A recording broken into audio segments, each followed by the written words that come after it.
L'action du gouvernement est aujourd'hui scandaleuse au regard des enjeux parce que les augmentations dont vous parlez, qui sont aujourd'hui un petit peu comprimées par l'action du gouvernement, c'est 50% d'augmentation en 10 ans de l'électricité parce qu'en réalité, plus on libéralise, plus les prix augmentent, les prix flambent.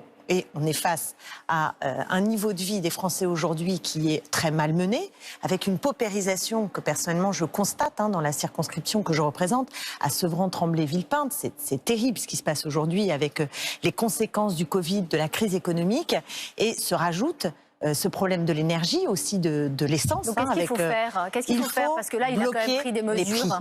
Durablement. Bloquer tous les prix. Pas de façon... Bloquer les prix des carburants? Bloquer les prix des produits de première nécessité. Ça, c'est une urgence absolue. Donc, ça vaut aussi, par exemple, pour l'alimentation. Et on a les moyens de le faire. Ça, c'est déjà fait. D'ailleurs, ça se fait de façon temporaire. Donc, preuve que nous avions raison qu'il est possible de le faire. Au lieu, sans cesse, de faire payer les Français pour faire en sorte que ceux qui gèrent aujourd'hui l'énergie puissent dégager des profits. C'est ça qui se passe. Et donc, il faut combattre cette logique avec la mise en place également d'un pôle public de l'énergie pour que nous ayons une maîtrise démocratique de ce qui se passe et donc un impact sur les coûts. Et dans le même temps, si on n'investit pas pour contrôler la consommation d'énergie, c'est-à-dire pour modifier notre consommation d'énergie, on ne répond pas à l'enjeu planétaire pour préserver l'environnement. Jean-Luc Mélenchon veut sortir très vite du nucléaire. Il l'a dit dimanche à Reims. S'il est élu, il fermera toutes les centrales. Quelle échéance? Alors lui, il dit 10 ans.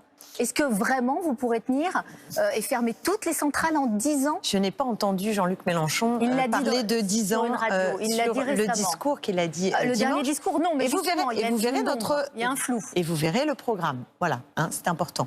Mais donc quelle échéance? La question d'abord, avant l'échéance, c'est de savoir est-ce que c'est juste de vouloir sortir du nucléaire. Non, mais on parlera du principe après. Non, déjà sur l'échéance. On commence par... Et pardonnez-moi, on commence par le principe. Parce que même Yannick Jadot, il est lucide à peu près, il dit 20 ans. Il dit au moins 20 ans.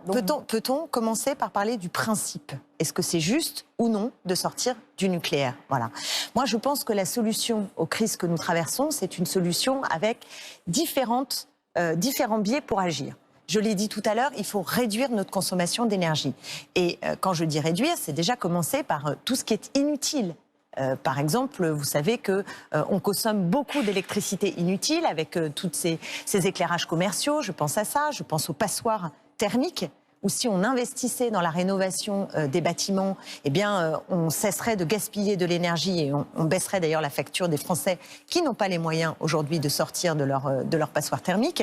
Donc, il faut déjà changer, si vous voulez, notre modèle de consommation énergétique qui passe aussi par sortir du consumérisme, de la société de consommation qui nous fait consommer toujours plus du jetable de façon inutile, ne correspondant pas à nos besoins véritables. Excusez-moi, j'insiste là-dessus, mais c'est une logique globale que nous devons mettre en œuvre. Ensuite, il faut réussir à investir dans les énergies renouvelables. Et donc dans la recherche pour ces énergies renouvelables. Jean-Luc Mélenchon, il dit qu'il faut mettre le paquet sur les énergies renouvelables. Mais je rappelle ma question, en attendant, qu'est-ce qu'on fait? J'arrive au nucléaire. J'arrive au nucléaire. Les centrales de charbon comme ça se passe en Allemagne? Non, c'est pour ça que Comment on fait cette transition? C'est ce que je suis en train de vous dire.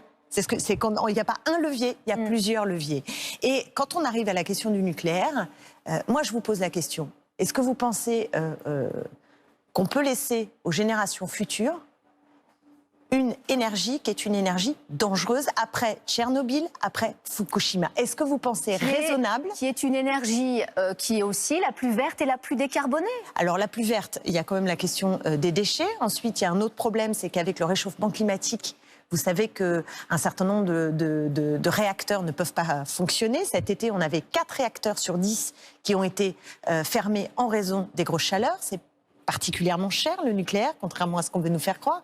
Et encore une fois, les accidents nucléaires, c'est arrivé dans un pays très riche, le Japon, qui a pourtant une maîtrise technologique très très grande. Et je vous invite, si vous ne l'avez pas fait, à lire La Supplication, qui est un roman à partir de récits réels de Svetlana Alexievitch, qui est prix Nobel, vous l'avez peut-être lu, prix Nobel de littérature.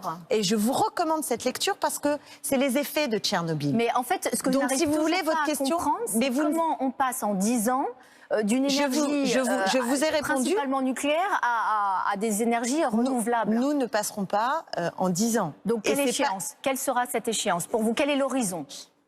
L'horizon, c'est cette sortie. Voilà. Le timing précis. Yannick Jadot, il dit 20 ans, il est clair. Vous dites quoi? Voilà. Moi, je ne vous réponds pas aujourd'hui sur le timing précis. Je pense que c'est l'horizon que nous devons atteindre, contrairement à ce que fait le président de la République qui aujourd'hui propose d'ouvrir à nouveau, d'investir dans le nucléaire. Il faut sortir du nucléaire dans un délai rapide, et c'est ce qu'a dit Jean-Luc Mélenchon. Et après, moi, je suis pour qu'il y ait un débat démocratique, éventuellement, sur le timing précis. Vous voyez ce que je veux dire? Mais entendons-nous déjà sur l'objectif? Est-ce qu'on est d'accord qu'on ne peut pas laisser aux générations futures et à nous-mêmes, parce que demain, si vous voulez, la centrale de Nogent explose, il y a 12 millions de personnes à déplacer. J'en fais une autre. Est-ce que derrière, finalement, cette annonce de Jean-Luc Mélenchon, il ne fait pas juste de la politique, être plus vert que vert, être plus radical que radical, parce qu'il y a juste Yannick Jadot qui le talonne dans les sondages. Alors, et qui se dit, je vous confirme que Jean-Luc Mélenchon fait de la politique. Et d'ailleurs, ça tombe bien parce que c'est un homme politique. Donc, non, il mais fait dans de la politique. Surenchère. Non, il n'y a pas de surenchère. Il dit 20 ans, moi je dis 10 ans. Mais il n'a pas. Vous avez écouté son discours? Mais non, c'est pas ça qui se joue. C'est pas ça qui se joue. C'est déjà aujourd'hui tenir ce discours qui est de dire que nous devons changer notre modèle de développement pour répondre aux défis climatiques et que, au même moment, nous avons un impératif qui est de sortir du nucléaire parce que c'est dangereux, parce que ce n'est pas démocratique, parce que c'est aussi polluant à sa manière, contrairement à ce que l'on dit. Excusez-moi, mais ça, c'est une conception de la transition qui plante le décor d'une transformation en profondeur de notre modèle de développement.